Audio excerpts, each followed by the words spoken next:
famous for their authentic spread of pastries, cakes, and Cuban delicacies, Porto's, the family-owned bakery and cafe, has grown into an iconic California treasure. Beloved by millions, the Cuban hotspot has grown steadily from their humble beginnings into a multi-million-dollar business, serving the same authentic family recipes they grew up with in Cuba nearly 50 years ago. The key ingredient, a family's personal touch.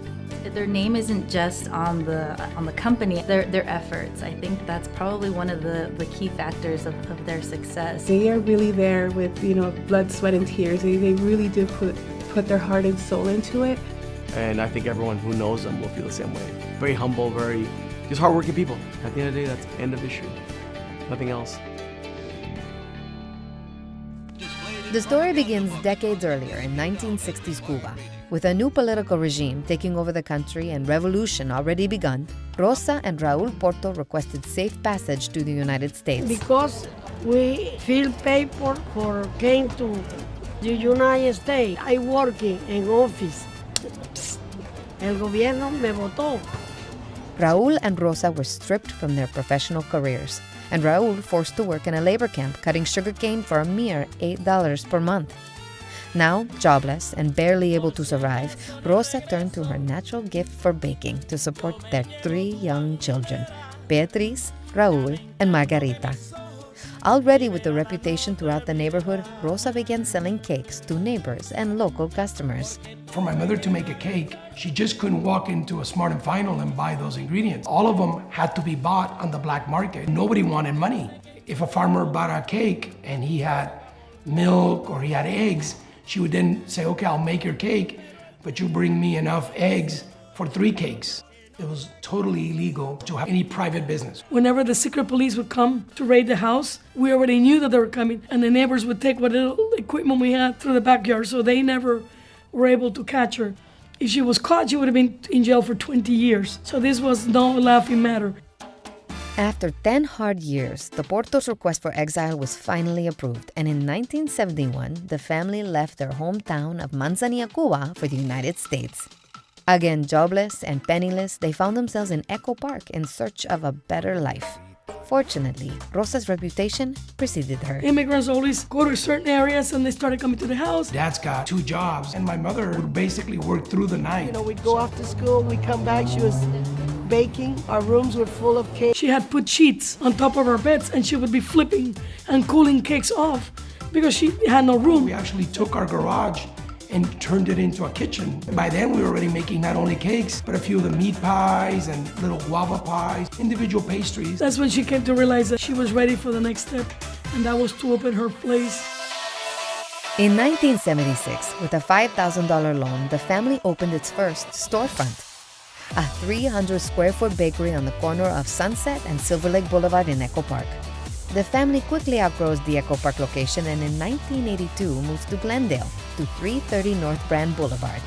Now 69, Raul Sr. quit his job to work full-time at the bakery. In 1986, redevelopment in Glendale forces Porto's to move across the street, but still on North Brand. Then, in 1992, Porto's moves once again, this time only 5 stores down to their last and final location on Brand, which can still be found today. The rest, as they say, is history.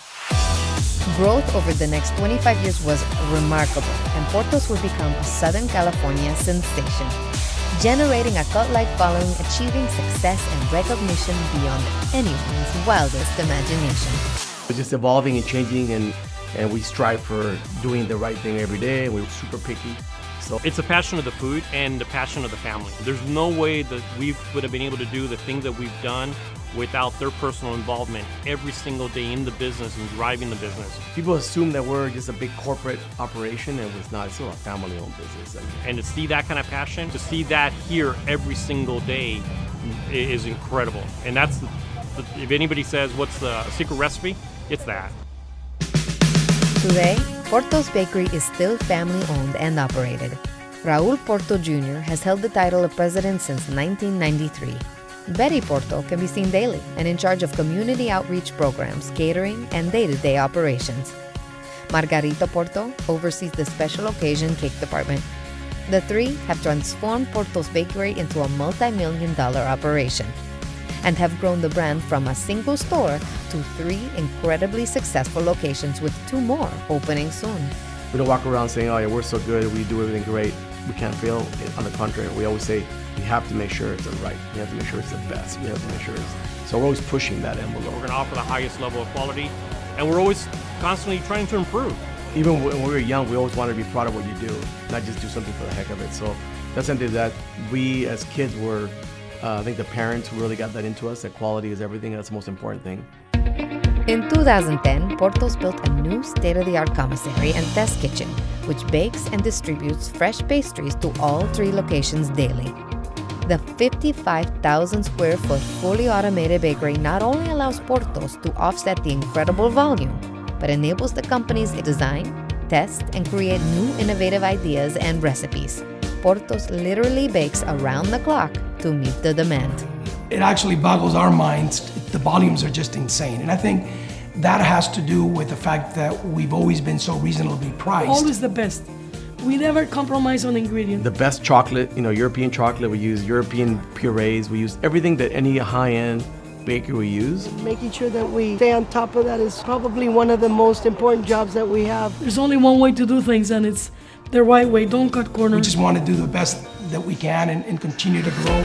The company has definitely grown. In 1975, the bakery had 1 employee. Today, over 900. On average, Porto sells 550,000 potato ball and 1.2 million cheese rolls per month.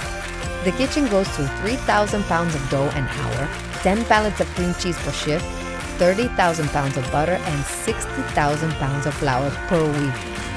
Porto serves 13,000 customers per day, 364,000 customers per month, and almost 4.5 million per year. But perhaps the most impressive number is where they find themselves on the 2016 Yelp Top 100 list of places to eat. Number 1. In the nation, and that was really mind-blowing. It's nice to know that your customers really enjoy not just the food, the atmosphere, customer service. The proudest thing is seeing how customers react to us. Every time I see people taking pictures in front of the bakery, it to me is so mind-boggling. It's so cool, and it's so incredible to be at the point that where we are. We just keep working hard and doing things like people are supposed to do. And it just really shows that all that hard work really led to something. It's like the best accolade you can get. More impressive still is Porto's dedication in giving back and constant involvement in the community. Working closely with police and fire departments, boys and girls clubs, local schools, and professional associations, Meals on Wheels to feed the elderly, and the Skid Row Project, to name a few. Through their partnership with the Skid Row Project, Porto's donates thousands of leftover pastries and baked goods each night. They're picked up and delivered directly to Union Mission downtown LA to feed the homeless. It's not surprising in recent years they've been recognized numerous times for being inspirational entrepreneurs and model community leaders.